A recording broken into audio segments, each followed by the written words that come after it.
dalam kaitannya dengan mencatat nama kepala SD 1 Pakis Tambaromo ya, yang selama ini melakukan doxing dan bullying kepada pribadi saya. Ini saya klarifikasi bahwa sebenarnya hal itu sudah pernah ya dilakukan pada sekira tahun 2012 di sebuah akun media yang menandai awal mula dari dugaan perbuatan tidak menyenangkan dan pelecehan atau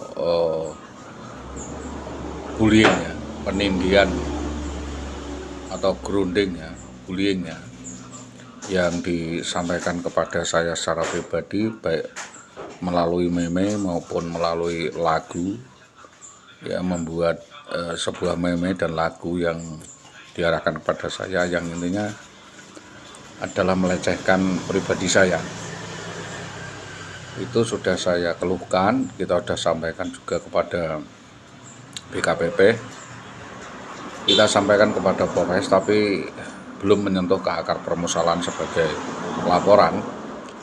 Tentu sebagai tindak lanjut saya akan mengkoordinasikan hal ini kepada Inspektorat Pembantu agar supaya perkara ini clear atau dapat dijelaskan apa maksudnya. Kita tentunya tidak mengarah ke satu perkara atau peristiwa itu saja, tetapi tentunya ada kaitannya dengan fair jaring lainnya yang merupakan satu dikotomi.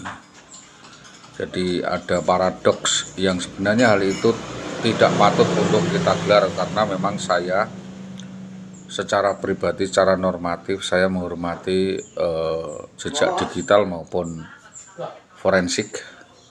Juga saya menghormati proses hukum yang ada di kepolisian. Maka dari itu penyampaian kata ini tentunya saya memilih diksi untuk diam atau menunggu sampai ada keterbukaan atau memberikan kejelasan atau penjelasan melalui ankumnya atau dinas atasannya terkait apa yang dimaksud dengan doxing, labeling yang diberikan kepada saya. Jikapun ada permasalahan di dalam keluarga saya, itu adalah internal keluarga saya yang harus dipertanggungjawabkan secara kekeluargaan, namun yang bersangkutan tidak mengerti apa arti keluarga, tidak mengerti apa arti bersosialisasi, dan tentunya tidak bisa menjaga perasaan bermasyarakat bahwa setiap orang memiliki mental tersendiri, punya temperamen tersendiri, punya martabat dan kehormatan yang harus dijaga dan dihormati.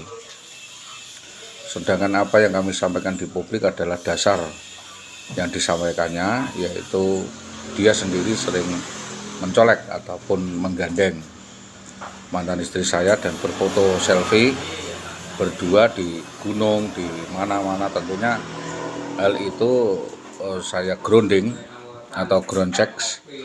Kita juga melakukan investigasi di lapangan, menyatakan banyak saksi bahwa yang bersangkutan itu seringkali melakukan atau berulah seperti itu, yang tentu berdampak berakibat pada rusaknya sebuah rumah tangga. Menurut keterangan kita juga pernah dengan Mas Didik Doang ya, yang mengeluhkan kejadian seperti itu, yaitu terkait dengan Marfuah Suciati. Yang kedua adalah Yusri, Endang Sugiyarti, Nur Sanatin, dan beberapa akun-akun lainnya ya, yang mungkin secara tidak langsung tidak keberatan, namun saya kira keluarga atau suami atau mantan suami sangat terganggu dengan action penghinaan seperti itu. Jadi action menghina seperti itu tentunya sangat menciderai rasa keadilan, dan hal itu dituliskan secara vulgar dan itu tentu merupakan penghinaan. Maka dari ini apa yang kita sampaikan diduga ada kaitannya dengan apa yang dilakukan oleh mantan istri saya terkait dengan beberapa kejahatan-kejahatan yang dilakukannya. Ini hanya pengalihan kasus. Jadi agar supaya kasusnya mengalih ke dia dan dia akan menuduh kepada saya. Maka dari ini kita meminta keseriusan daripada Bapak Kapolsek Gabus maupun Kapolresta Pati dapat melakukan pengembangan atas kasus ini dan menjadikan kasus ini menjadi tonggak sejarah dari kejahatan atau kriminalitas yang terjadi di Pati. Jadi saya meminta agar supaya kasus ini dapat dikembangkan, kasus ini dapat dilakukan penelusuran dan pendalaman agar supaya dapat menjadi tonggak ya, dapat menjadi tonggak mulainya suatu permasalahan itu dilakukan dan dijadikan dasar-dasar berpikir sampai juga kasus ini dapat diperjalankan. Itu sekiranya yang dapat kami sampaikan atas kerjasama yang baik dari semua pihak, terutama dari para pihak yang tidak tahu dari maksud dari setiap perkara yang ada ini. Atas kerjasama yang baik dari semuanya kita sampaikan terima kasih. Selamat pagi. Assalamualaikum warahmatullahi wabarakatuh.